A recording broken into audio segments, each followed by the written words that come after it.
I'm going to share my video in a second. I'm just Yeah, trying I'm to gonna look. find, so I put something down and I don't know where I put it. And so I'm like walking around trying to find it. Um, one of those great senile moments. Oh, found it. Trying to right there. I'll be like turn it on a second. Oh my God. Um, No worries, no worries. it's all good. It's all good. It's one of those things where you're like, I'll just stick it here. That'll be a safe spot. So I'm going to go live on Facebook into our Facebook group. But anything changed since our last meeting? Any success stories or anything along those lines? Yeah, so one of our so my team member, my new team member that I added to my team, her name's Kayla. She's Yeah. been doing phenomenal. She closed another deal. It was a listing that just got listed at 999 in North Oshawa, and we Mm-hmm. sold it in 2 days for 1.23. Nice. So Nice. that was great. Obviously, they're looking to buy, so that's great too. One of my leads that I'm following up, that I did follow up for over a year. I did like the listing presentation a year ago. I already had the listing signed like a couple weeks ago for a 1.3 that's going to probably sell for 1.4, 1.5, Yeah. maybe higher. So like that's coming to fruition. I have a lot of other buyers that are just kind of coming out of the woodworks. The leads that are coming in now, I'm finding that they're a little bit more hotter. I just Mm-hmm. signed one already on a BRA without meeting them, like I always do. So that was pretty cool. So yeah, like things are going, like as long as you are, using the tools and just learning and putting a conscious effort out there, then I mean, I think everything works out. But it's more just using that campaign tool when you're not lead genning or to help lead gen in the background. Okay. Yeah. No, for sure. That's what I'm Absolutely. finding that helps. Because we have a campaign that goes for like 30 days. And that kind of helps weed out people if they unsubscribe, if they respond, if they have an agent, whatever, wherever. That helps. Yeah. But still the best form, in my opinion, is still calling. Mm-hmm. Obviously not everyone's gonna want to get called. So obviously if you're getting success through them through text messages, I would start obviously communicating that way. But if you've been texting them for a week or two, I would start calling definitely around that time just to introduce yourself because you want to go more than a text level relationship. Yeah. Oh, yeah. You still need to call, right? And introduce yourself. And I think knowing the market stats works. Like the recent one that I signed, she knows her stuff and she was just like, yeah, well, you're saying all the right things, and everything seems good. And done, right? You just need to touch on topics and you have to be honest with people. If you can help them. If they just want information, give them the right information. Don't just like go based on any numbers coming through. Um, Mm-hmm. that's what I think is super important, just staying up to date. Because when I start talking about stats and numbers, that's when I really get them from just a listening to be like, oh, okay, he actually knows his stuff. Yeah. Yeah. Well, that's it. And that's usually what I, trying to tell people is just speak in confidence. If you're confident, and even if you're still just kind of winging it, but if you sound sure as to why you're calling someone, right, then they're going to have confidence in you. Whereas if we're calling them and 100%. we're a little shy or we're just kind of uncertain or we're awkward, we sound awkward, we're trying our best. But when we do that, the leads, they kind of like, oh, we kind of lose confidence. And so it'd be like if Absolutely. you're going to go buy a Lamborghini, you're talking to the sales guy and you're asking him what's in the engine. He's like, oh, I don't know. Right? You're going to be like, you're like, well, Yeah, why am I buying this 100%. Lamborghini from you? You don't even know how to sell it, 100%. right? So, I totally so yeah, agree. yeah. So it's confidence goes a long way, and understanding your market is just one of those ways that you're comfortable in, right? So it's learning and figuring out. Everyone's comfortable with criteria. I've noticed that, and that's normal because you guys live and breathe criteria. But we've got to get past the criteria, right? It's if you can 100%. expel that same confidence about talking to someone about their criteria and talking about something else, so you're just growing with your capabilities and so on. So it's definitely a skill that needs to be developed for sure. It's not something that we're all just born with for the most No, but part. it's just like I think the best way and how I always really think about how to get to the other person is, okay, what is everyone saying and what am I going to say differently, right, to stand Yeah. out? Because if everyone's telling you buy. And then you talk to someone being like, well, it depends on your situation, and you really like break it down. Like, obviously they're going to like you more, and you're the one who's taking the time, right? I just find doing stuff like that and building relationships, right? Like, all I need to do is just to get on the call with them 1 or 2 times, and I basically got them as a client. I blocked them down as long as I just keep following up, which I usually do. I mean, Yeah. everyone is human, you fall off sometimes, but if you build a relationship, even if you do fall off sometimes, they still come back to you. Oh, yeah. And that's what happens. Yeah. Just because you, unlike, and don't get deterred if they don't answer your calls when you're calling them back. Like, everyone, you can't expect that. Oh, now I've lost. Now they're garbage. They're not responding to me. There's different reasons why people don't respond to you, right? We don't like to share bad news. So if we're not ready, we're like, oh man, we're not ready again. I'm just going to avoid telling them that. So I'm just going to answer the call. Or, hey, we went for a pre-approval and we couldn't get what we thought we could. And that's a little embarrassing for a lot of people. They don't want to admit that failure, right? So there's all different reasons. So it's just being persistent and continue following up with them, because they start to, some of them, not all of them, will start to see the efforts that you're making to, keep that connection going. But yeah, it's 100% focus on your conversations. Don't focus on the results of your calls. You got to focus on the conversation, and then be like, hey, I just had a great conversation with someone. They're not moving for 12 months, but like as Nick said, but if I follow up with them, 100%. this is a deal in my pocket, right here. I just have to show like my true colors and shine through and really, help nurture. Totally. So no one wants to be sold to. So y'all have to remember Totally. that, right? We all want to buy Totally. stuff. But the minute we start to feel the pressure of a sale, that's when it gets uncomfortable. And I kind of tell individuals, like, we've all been in that situation before where we inquired about something, and on the other end was a sales rep that was so eager to make that sale that they start pushing it on you, and you're like, whoa, I was just like inquiring about this, I'm not ready to buy it. And so now we're like, ooh, like it's not a good feeling, like it's just uncomfortable, awkward, right? So then if that person reaches out to you again, you're going to avoid having that feeling again. So you're just not going to answer, right? Because you're like, oh, this guy's too pushy. So just focus on customer service and really aiming to help these people.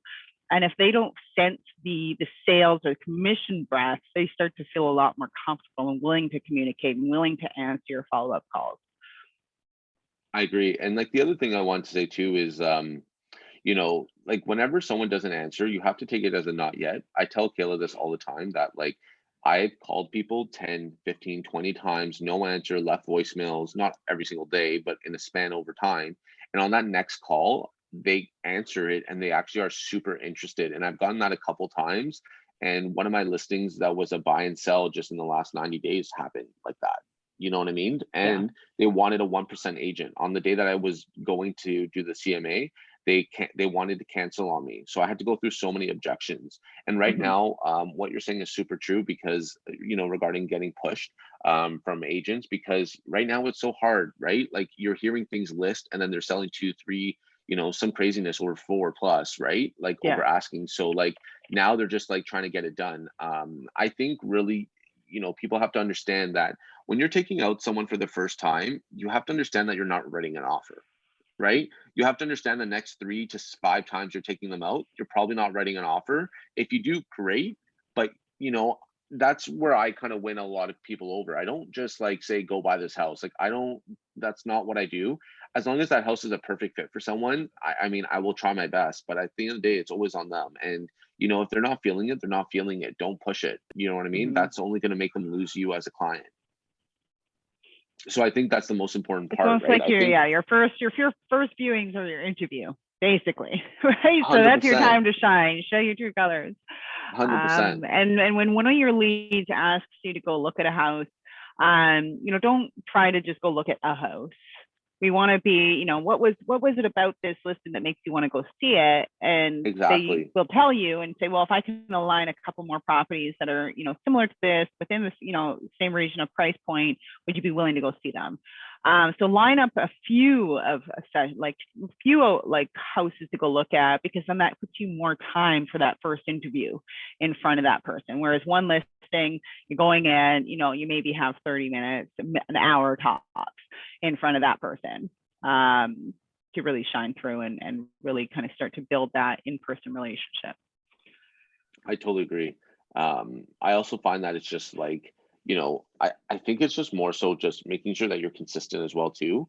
That's going to be the key part because, also too, when you start calling people and they don't answer a couple times, then it's 10 times, the guilt starts setting in. So you're going to get them every time you call them. It's really one step closer to getting on the phone with them. I'm telling you, because like people are going to feel bad. How many times have you looked at a call that missed you, X amount of times, right? You're going to pick it up one time and be like, okay, like I gotta tell them like, no, I'm not interested, or maybe this is the call.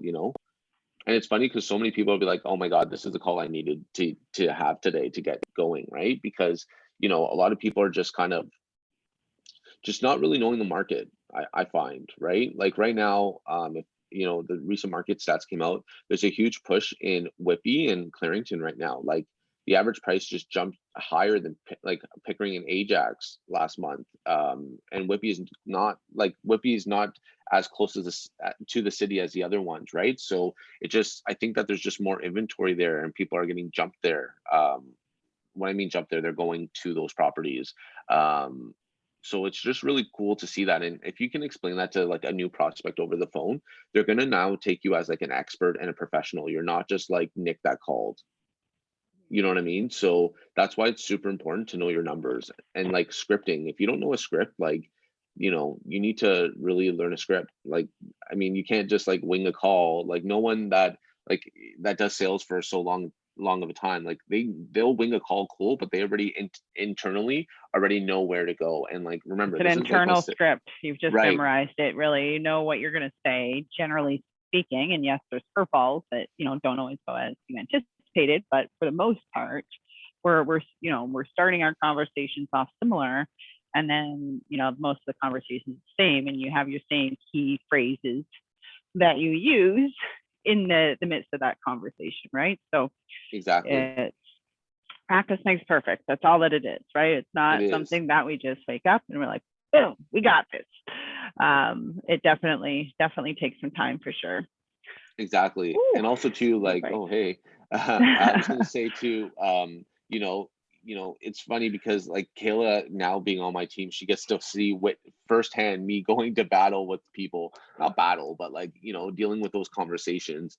And honestly, these conversations used to phase me in the beginning, but now it really doesn't because I'm very scripted. I already know what's going to happen. And like, honestly, what you need to do is just stand your ground. People like, great call. I just popped another one actually. So I had a call on Sunday. I talked to this person maybe about 3 to 6 months ago. Okay, I had a great conversation with her. She called me and she goes, hey Nick, I hope all's well, happy Thanksgiving, all that stuff.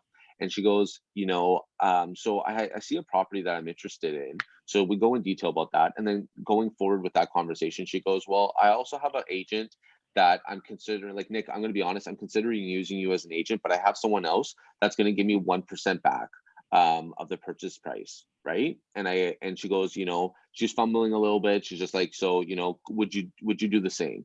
And first off, like, I said no. I said it like such a way that I was like, no, I can't.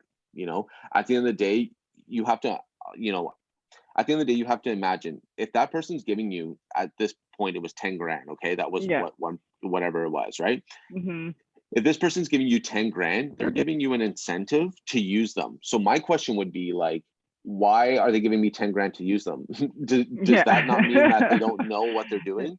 What I can do on the other hand is I'm going to guide and educate you. So when you do put an offer in, you're going to feel great about it. And we're going to get it for the best competitive price in today's market, right? And why I'm still 7 years in business is because I make my clients money. So if you want to go use this 1% agent, overpay for this property, that's fine.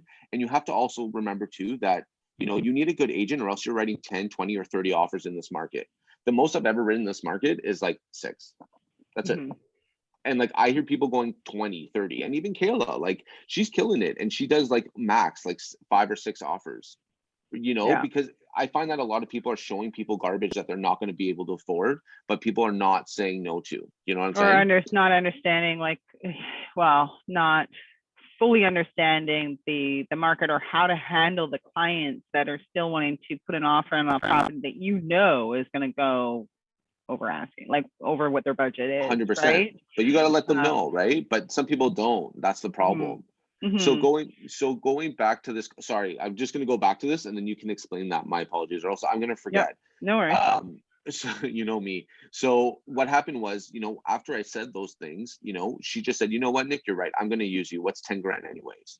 Mhm. So, you know, it's And a lot just of time crazy. that 1% isn't off the sales price. It's off of the buyer rep's commission. So whatever their Right. commission is, the buyer gets 1% of that, which is like a couple A, $100. So it makes it sound like they're No, getting no, no, more. no, no, no, no, no, no, no. It's like, well, 1%. Yeah, I know what you're saying of that, but no, 1% of the sale. So you get paid 2.5. They Yeah. want that 1% Oh, they're back. giving the buyer the actual 1%, not 1%. 1% of their commission. Because some of them Exactly. will skew it to be like, yeah, we're going to give you 1%, but it's actually 1% of their commissions, not That's smart. 1% That of is the smart. sale. I'd be pissed though if I was a I would be client. mad. Well, yeah, it's deceiving, But like if that's it's why not you're properly. 1%. But that's why you're 1%, right? Hmm. Like Hmm. the service needs to be cut somewhere. Like no one's gonna Yeah. give Rolls Royce service for like Honda price. Hmm. And if they do, I need one. Yeah. But like Why do I sign honestly, up for that? right? Yeah. So Yeah. that's the thing, right? And it's just like, and I'm so happy that I have a team member, and more importantly, I'm happy that I have like an awesome team member, Kayla, because she sees things firsthand from somewhere, from not being so much into real estate to being like, oh my God, I love this stuff now. You know what I mean? And Yeah. like, once you have the right direction and the right training and coaching, like, what, sky's the limit.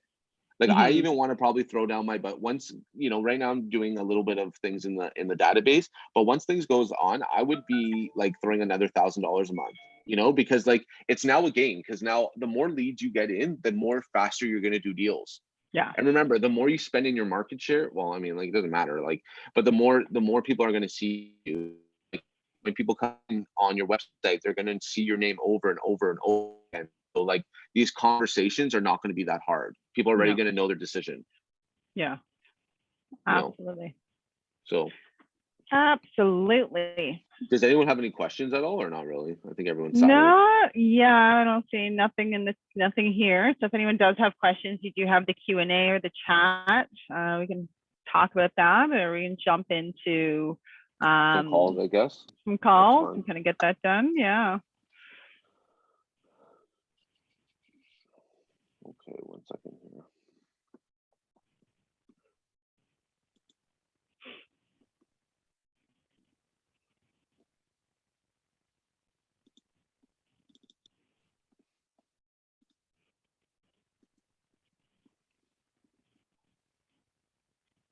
Sorry, guys. It's all good.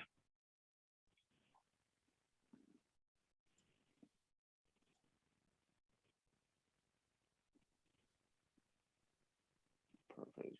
Sorry, I have two screens going because I need to see some of the notes before I call people. Yeah, no worries. If you've already talked to them, or you. Yeah, I'm just gonna go down a little bit. It's just when I do the blur thing, my screen slows so much down. A lot of processes running. Usually is what that means.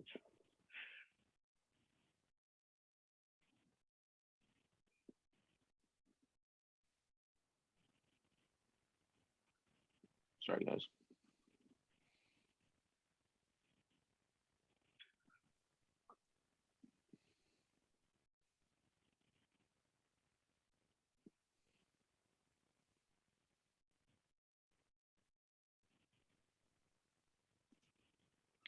I'm just gonna pick one and then go down.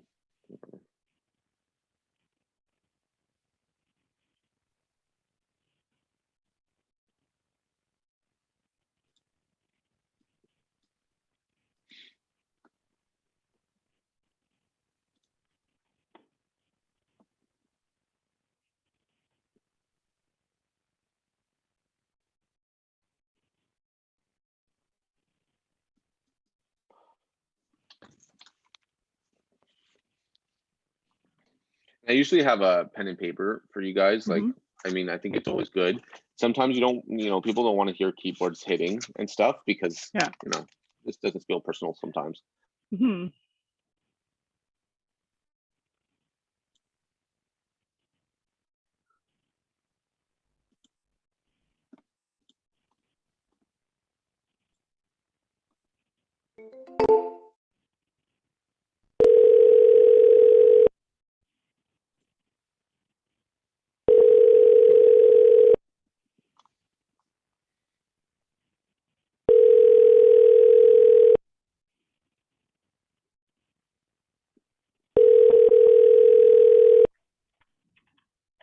You have reached Megasagon Alba.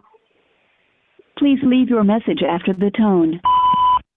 Hey, Don, hope you're doing well. It's Nick Moretti calling. I just want to thank you actually for coming onto my website on morettirealestate.com. And I just want to make sure everything was good in your search. Please let me know if anything has changed. I'd be happy to help you. My number is 416-559-5301. And I look forward to chatting with you soon. Take care. Bye. No voicemails. Oh, oh. No. Sorry, I don't know what is going on there. Disconnected. Okay.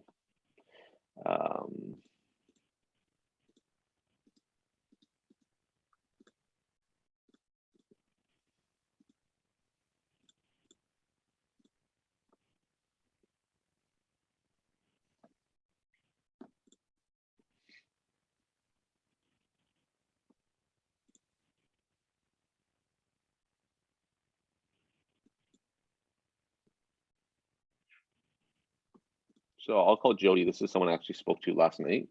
Sure. Via text. So Yeah. she's pre-approved for 450. Let's see what happens here. And she wants a detached house. Let me see.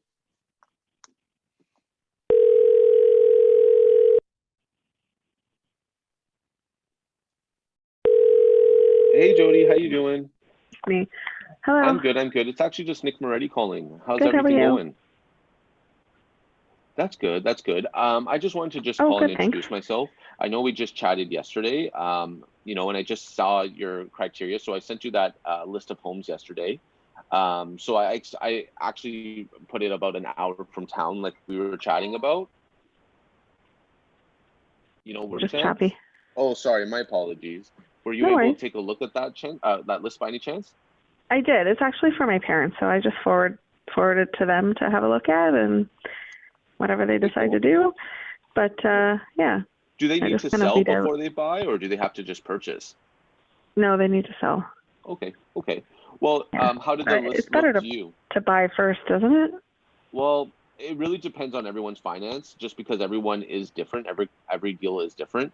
To be honest with you, most people would like to sell first because in this market, you might go higher than your expectation. So then if that does happen, then that extra budget will really help with your purchase. You know what I mean? So I always think that it's good to sell first. Like we just sold a couple of our listings this week and last week. And they were going over 200 over asking. Like we actually, one of our clients' expectation was 115 and we got them 123. You know what I mean? So it's just hard because that extra 70 grand in this case will help in the purchase, right? So it just really depends. Are they in Durham region? Yeah, they're in Ajax in like one of the semi-wartime houses. Nice. My mom lives in Ajax. Actually, I was in Ajax for like 5-6 years. So they're in Central Ajax, which is really good. And my actual in-laws live there, just by Cedar Street. You know what I mean? So they're just right there. Yeah. Yeah, it's so crazy because just a couple of years ago, those homes were selling for like 400, and now they're touching like 6 to 8. It's just like crazy what's happening. You know what I mean? Yeah. Yeah, they're on Bircher by Ajax High School. Bircher, okay, cool. I think a lot of people are buying those ones and converting them to rentals, like putting in the basement apartment kind of thing. Well, you can't really with the wartime homes. What they're doing is they're taking the ones that are not really that great inside, and they're putting curb appeal on the out and in, and then reselling it for top dollar. Because what's happened on that street is just on that corner there, they're like from Harwood and like that intersection over there where the sushi place is. Anyways.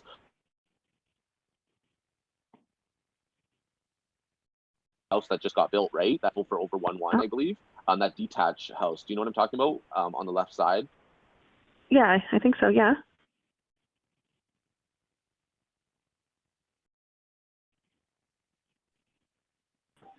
Oh, I live in Bowmanville, so like my internet is kind of brutal sometimes, and my connection, you know.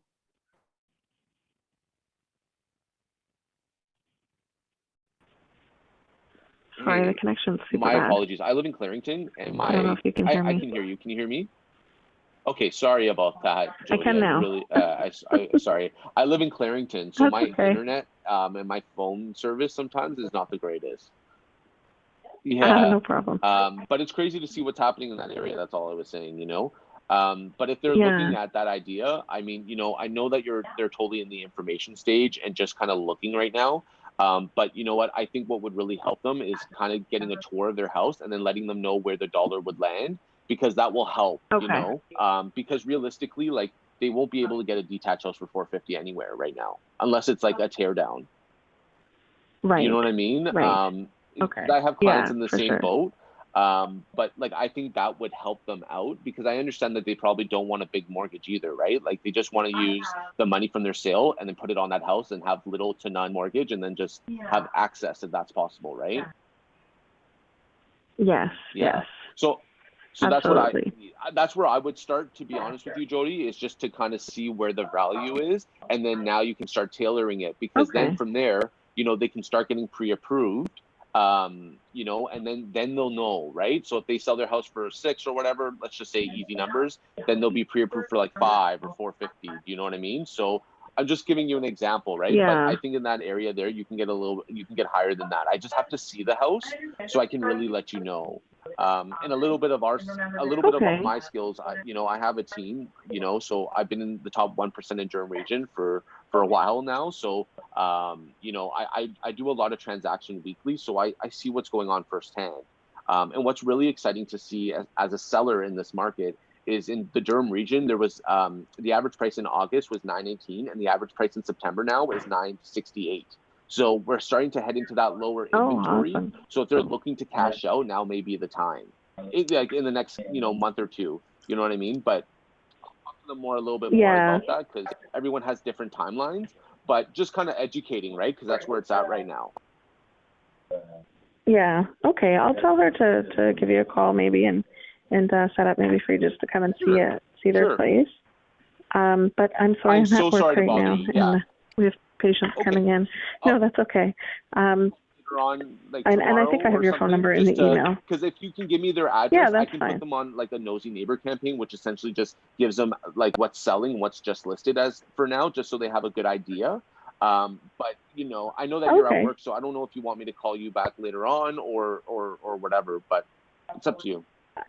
Tomorrow is okay. Yeah. Tomorrow will Okay. be Tomorrow fine. morning or afternoon? What works Yeah. best? Tomorrow morning is Okay. good. I'll call you at like 10 a.m. Is that okay? Yeah. Or do you want me to call you sooner? Yeah, Okay. that's perfect. Okay. No, that's good. Thank you so much, Jody. All Have right. a great day. Thank you. Bye. You too. Bye-bye. And that's basically how it's done. So for your calls cutting out a little bit. Yeah. Like, But until look you at the dropped curveball. off. She was so Yeah. interested. She was so interested in the conversation that it was okay.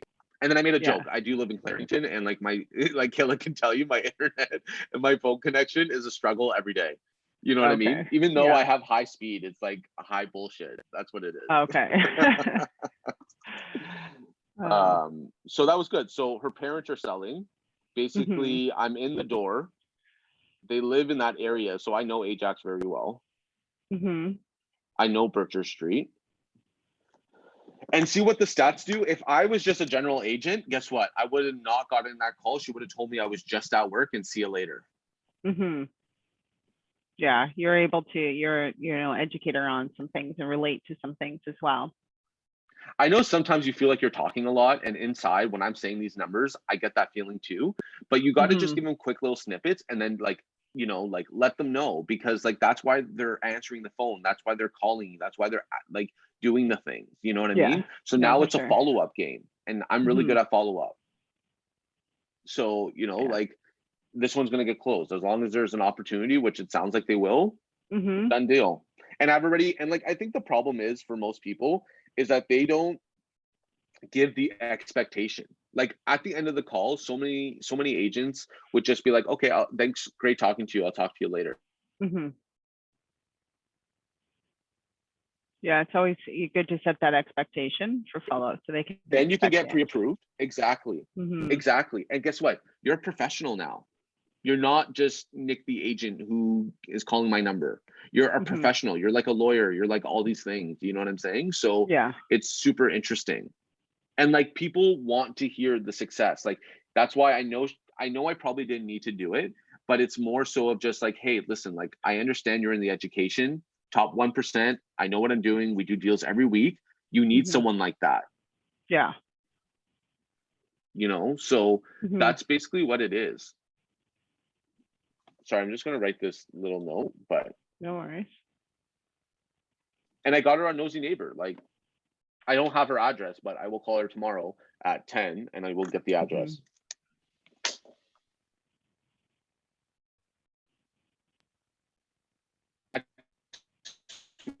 In this call here and see, because I know it's like me every week, and I know people probably get bored of me saying the same thing.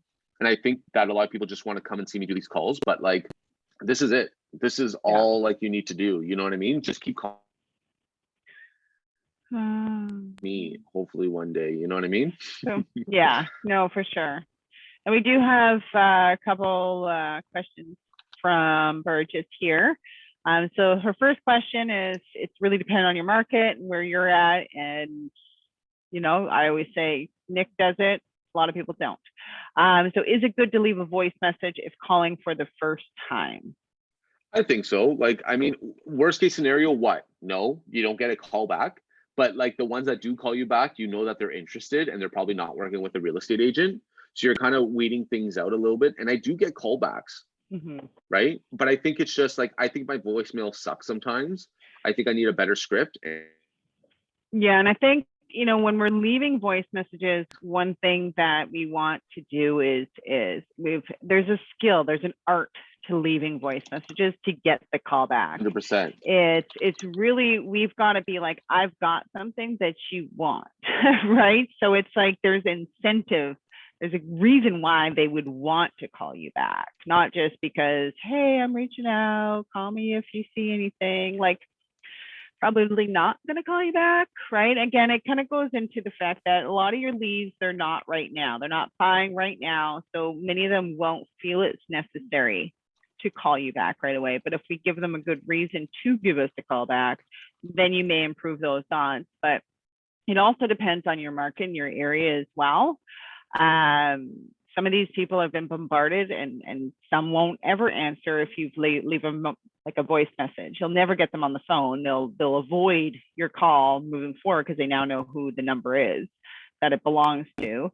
Some do, some don't. But I always say, like, depending on your market, do like a test. Just do like 10 leads where you leave a voice message and 10 leads that you don't, and work those leads and see how many of them you actually make contact with. So do I make contact with more people when I don't leave a voice message, or do I make more contacts when I do leave a voice message? 100%. I try it all the time. So like, meaning all the time, meaning like I'll try 10 and then some I won't. I just feel the person and like, I don't know, the gauge sometimes, you know what I mean? But I think it's up to you guys. It's always by discretion. And remember that, like, I usually call on my cell phone. So if people don't answer my cell, guess what? Yeah. Oh, his internet's really bad today. Agents are like ultimate creeps, because you see what people are looking in your emails. You have geo, so you can find anyone that owns a house. You know, like you're like an ultimate creeper. So you have to use these tools and kind of like learn how to just be genuine with it. Yeah. I'm not no, for sure. I'm just saying, right? Like, because it feels creepy sometimes that you're like, oh. Yeah. Yeah, it's not creepy though. Like, we all do it. Most of these individuals, like, right? Not all of them, but a lot of them understand how all this works. Right? Every site we go to now, we have to accept the cookies. Right? We know everything we're doing is being tracked and traced essentially. So it's almost like they're expecting it when they're giving their information online.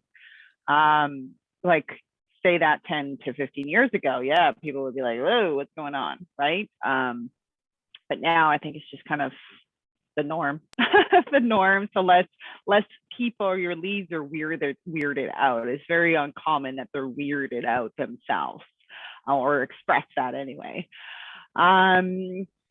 We have another question. It's just like, if a lead appears at an odd time, like after 9 p.m., is it okay to call them within 5 minutes, or should you wait the next day or in the morning?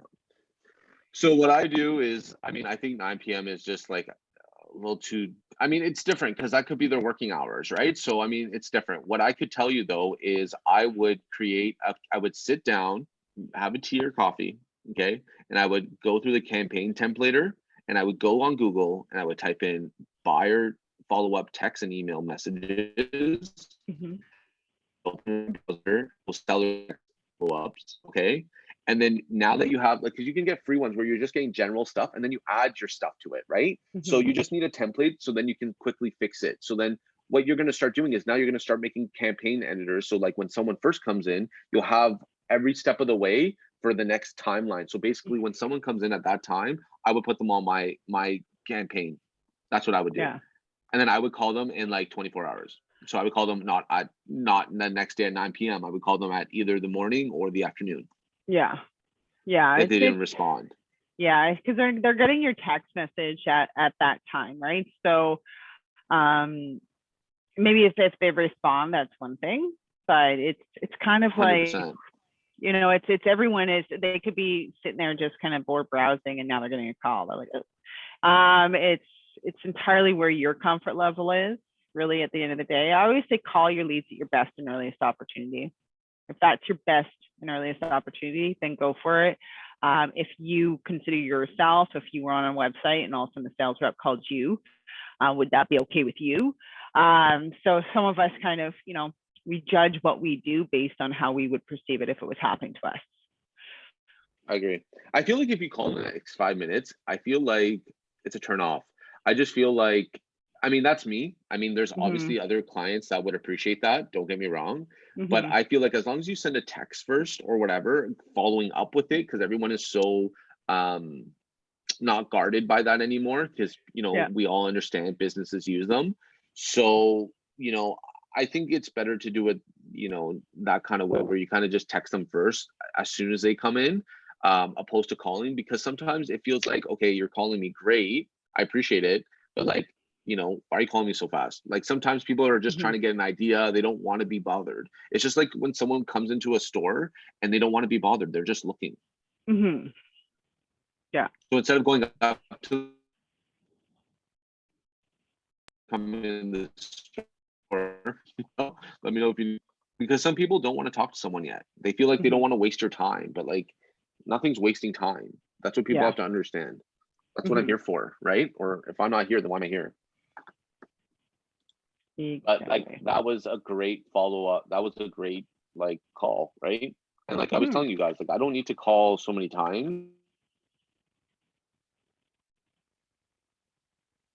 Pretty much done if they're open to it.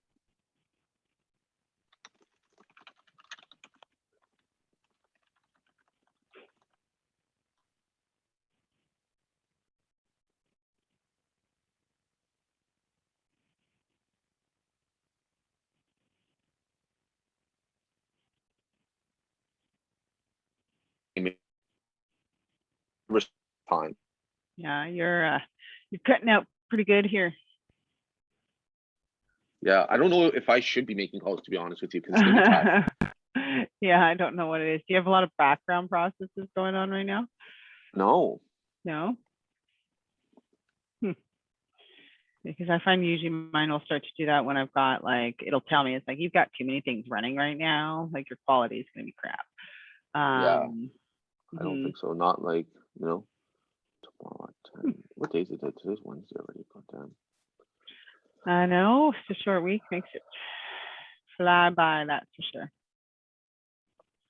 That's for sure.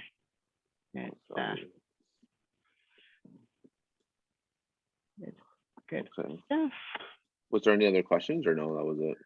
Nope, that was it.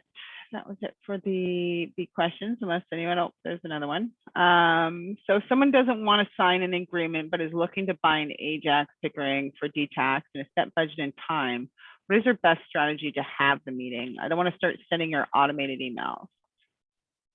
So wait, they've told you that they're looking for an agent, or they want you to showcase a property but not sign. It's like, what's the best strategy to have that meeting? So this is what I usually do. Okay, so yeah, This is what I so usually do. So let's say, Crystal, you're texting me saying, hey, I want to go see this property. Okay. Mhm. So what I would text back is, okay, perfect. I'm glad that you found something that you liked. When are you available for a quick call so I can go over the COVID, procedures of showcasing homes? Okay. Mhm. So I put something totally different that they know that they need to be on the phone with to get it done. Mhm. And they know Yeah. what they're expecting. Okay, cool. He's telling me whatever. So they'll be able to get onto the phone call. Now, when that phone call happens, what I say is, hey, Crystal, thanks so much for reaching out. I really appreciate it. So I saw that you like this properties. Have you seen any other ones similar to this that you like? They may say yes, or they may say no. Cool. Which other way? If they say no, cool. If they say yes, I'll add them to the tour. Okay. Just paraphrasing for everyone here. Mhm. And then what they'll say is like, okay, so I want to go see this. Okay, when are you available? Whatever, tomorrow at 1. Okay, perfect. So just before we go through, so just with COVID, just like as you're going with, to stores and stuff, please have a mask on, have your hand sanitizer. I'll have it in my car if you need it, yada, yada, yada.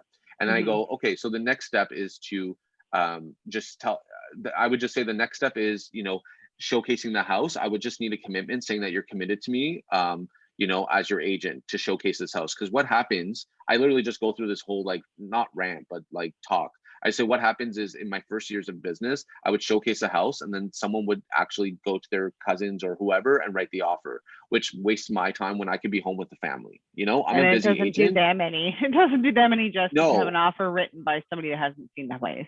exactly, right?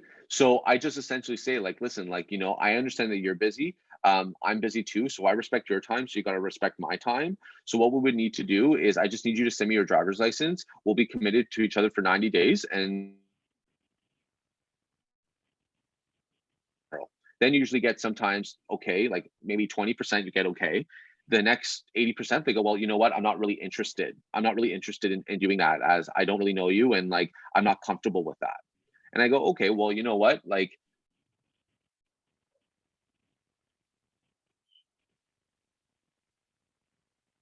do is I can showcase the properties to you on the properties, like, for the first time, so it's a trial. So I can showcase every time we go out and see a property, I will go write it for 60 days just for that property. Okay. And usually they'll say okay at that point. Now, yes, I know it's annoying to write this up, but guess what, as long as you pass the first and second test, the third test, you'll be like, okay, clearly we're working with each other. So I'm going to be signing this for 90 days. And that's one way. Usually we get it done for 60 or 90 days signed. But the one I signed was 60 days. And guess what? She canceled on me. So now guess what? I have a buyer sign and then canceled on it. So I still have this buyer.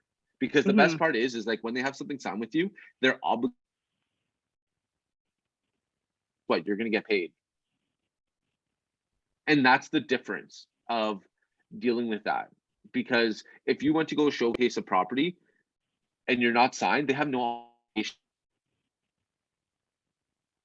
You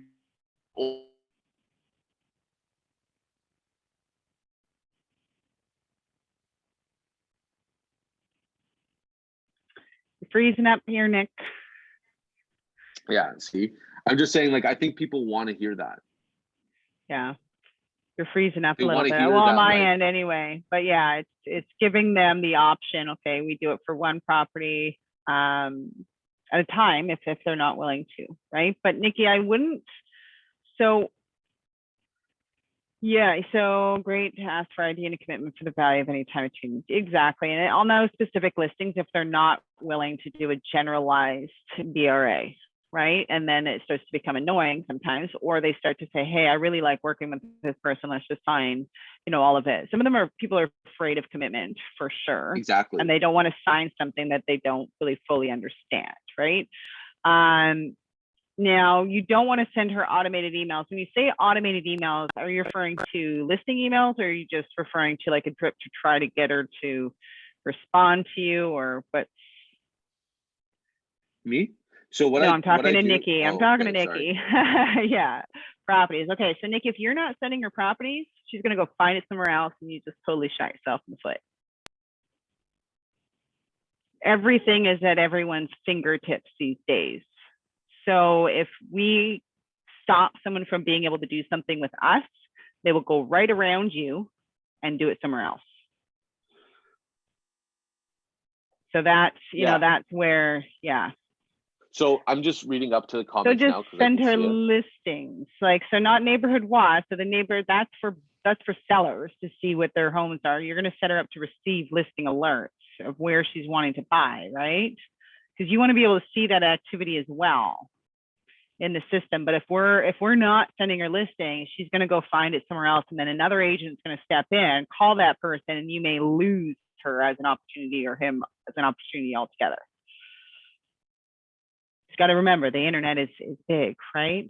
Everything is now available at these buyers' fingertips. So this is why we have to show our true value and give them a good reason to use us. And if we don't, they're going to find it somewhere else. It's easy for them to do. I totally agree. And like, honestly, I would start with, I think 90 days is great, but I think it's always good to start off with a 60-day commitment, because generally if they're interested, like usually it takes us 2 weeks to get us on there. So like so I'm just seeing the comments that can't come in. So like you would only add someone to the nosy neighbor if they have to sell before they buy. If they don't need to, you don't really need to put them on there. I mean, yes, maybe if someone wants to live on the street, but generally no. You know what I mean? And I think at that point you bombard them too much with emails. So it's just like really specific. Like once someone responds back to our messages, I don't put them on an automatic campaign. I now go into a manual follow-up, because everyone's different. It's hard to put people in a campaign follow-up because everyone at that point have different needs and different stuff. So I think it's always better to do manual. I think what happens at that point is you transfer them from this info from CRM to your phone, and then you start building the text and email follow, well, not email, but text and phone call follow-up.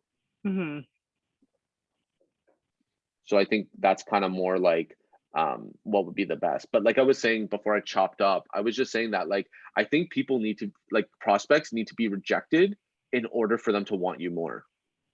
And that's why, like, if you set some boundaries, for sure. But some of them don't care, right? It really depends on who you're working with ultimately, right? Someone's like, whatever. You know, have you ever tried to do business with a 6-year-old? They don't care.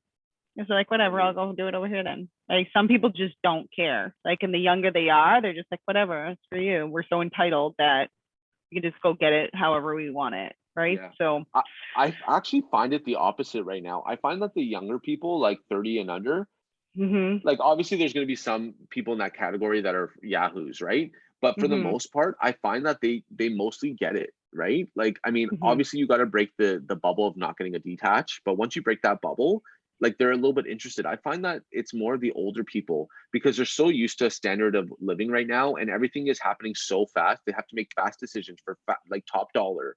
Do you know what I'm saying? I feel like they're like the babies. Because like what's been happening on offer day for a lot of our listings, I don't know if anybody else has been encountering this, but you tell your clients a number, and in their head on offer day, like another number comes, and you're just like, what the fuck? Like, I never even said this number. Where did this number come through? Did God tell you this number? I don't really know why you thought of this number, right? And now people's expectations are getting a little bit more crazier. Yeah, no, I can see that. I could see that. It's interesting though that you find that the youngers are, they're some listening of them, because they need to get in. See, the older people, they already have equity in their house. They have money usually. You know what I'm saying? They're like older kids. I'm telling you, because it's like, this is the way they live. I'm only going to this and this, and like they get frustrated a little bit more easier, I find. Whereas people nowadays, like under 30, they need to get in. So whatever it is, they'll just jump through the hoops just to get in, because they don't want to rent. There's a little bit more motivation. True enough. They kind of want to get out of their situation. Right. Or they don't want to live with mom and dad anymore. And renting is a premium. So if they're going to get premium, why don't they own it and make some money? Like my clients, my clients bought a house in Peterborough, basically in the ghetto of Peterborough, not really ghetto, but like not in the greatest area. And they bought it for like 360. Okay. Mm-hmm. They had a private sale that happened for like 405. So they, in like 3 months, they just basically walked away for like 60 grand. Okay. And Mm-hmm. I didn't charge him because he's my buddy. So I just looked over the deal and it was a private Mm-hmm. deal. So that's fine. But crazy though. That's what I'm trying to tell you. People need to get into that more rather than Yeah. just doing all the other stuff. Because buying a Yeah. car doesn't help you anymore. No. Buying all these crazy things don't help you anymore unless you have a house now. Because you Yeah. have to live somewhere. Yeah. And landlords are getting super picky. So you might not even get the house that you want and you're qualified for. Mm-hmm. But hey, you breathe the wrong way, guess what? You're not getting this house. You know what I actually saw the other day is that because the rental market's so tight, and I think a lot of places right now the rental Yes. market is so tight. The guy actually went to social media and created a video and posted it in like some of our groups, like just like community, like one of the community groups, just saying, hey, like this is who I am. This is like, you know, and kind of like I'm at work right now. I got this, I got this, I got this, like, and basically like an in-person video being like, if you're a landlord looking for a tenant, this is what I, you know, I can afford.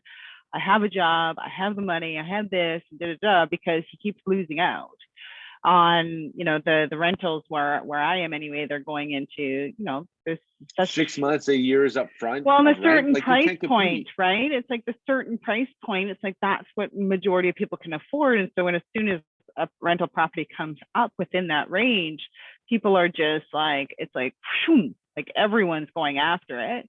And then you have, it's just almost like a, you know, you're going into multiple offers on rentals now. But that's what's and it's really happening. hard. Yeah. And So you're not it's even hard. getting paid properly. And like the worst part is people are charging like people. So the whoever usually wins in that scenario when there are multiple offers, they're either giving 6 months or a year up front. If you're giving 6 months to a year up front, you know, it's better to educate your client to buy. Mm-hmm. Yeah. Oh, if they can afford that, like, why would they? Yeah, that's a good chunk of But money. people like, don't. But like people still do it though, right? Like even if you educate, they just like want to sit on that, and it's just I don't know. You just try to help people, right? But yeah, it doesn't matter. no. So no, I hear you. I hear you. that's basically it. But I'm glad that we got a good call in. We got one call in. That's and I would. But it was a great learning call, hopefully. right? Because it's Yeah, like, for okay, sure. now we got a warm lead. Okay, I know that most deal because they know who you are, they trust you a little bit, and you can get it done. You know. Yeah. Well, yeah, especially when you have those initial conversations following up, you know, within a day or two, just to make sure everything's and what have you, right? So it just kind of, that's where you can create a task in your system just to follow up with them or create filters for your follows, just different things like that where, you know, it's just, because sometimes if they're like 10, 12, 14, 18 months out, we're not going to be talking to them as frequently as if they were buying in the next few months, right? So it's good to have that initial conversation, have that, get them off the listings, and do a follow-up call in a day or two just to say, hey, you know, I did update that list. I sent it off to you. Did you receive those listings okay? Did you get it okay? Right? So now you're touching them again, and then you're setting another expectation as to when you're going to do your next follow-up. Okay, I'll probably give you a call in about 3 months just to check in, see how things are going on your end. If there's anything I could be offering you at that time, but we'll go from there. We'll take it step by step. So it's setting that expectation of when you're going to call them back and just making sure you're setting that reminder for yourself as well so that you don't drop the ball, which is very common that people drop the ball. That's what a lot of people do. Yeah. And that's why if you use the filters and stuff, like, you know, Crystal's helped me with that tremendously. But if you use the right filters, like, you know, you just put them in there and now you already know who you're calling. Because at one point, well, not at one point, a few points prior to, you know, having Crystal's implementing a few things on my stuff, I would wake up and be like, hey, like, who am I calling today? Yeah. And you look at the people who are coming in, then you look at the most active, but like, then you kind of lose some people in translation. Once you get to 2, 3, 5, 10,000 leads, you know, people are going to get lost. And that's like extra deals in your pocket. Yeah. You're missing out on a ton of stuff. And, you know, we're only one person, but when you start to feel that moment where you need to duplicate yourself, it's time to start looking for a buyer agent of some sort, 100%. you know, so that you're still like, you know, you're not losing out on those opportunities. You're still getting someone to work. I mean, getting some kickback from the deals that they do, right? So, I agree. yeah, and that's probably it for today. So thank you, Perfect. everyone. Thank you, Nick, for Anytime. trying to call and. I know. Sorry, guys. It's all good. But we'll be back with Nick in a couple weeks from now. Aside from that, everyone have a fantastic rest of your short week. Happy dialing, and we will chat with you all later. Sounds good. If you guys have any questions, let me know. Bye. Perfect. Thanks, Nick. Bye.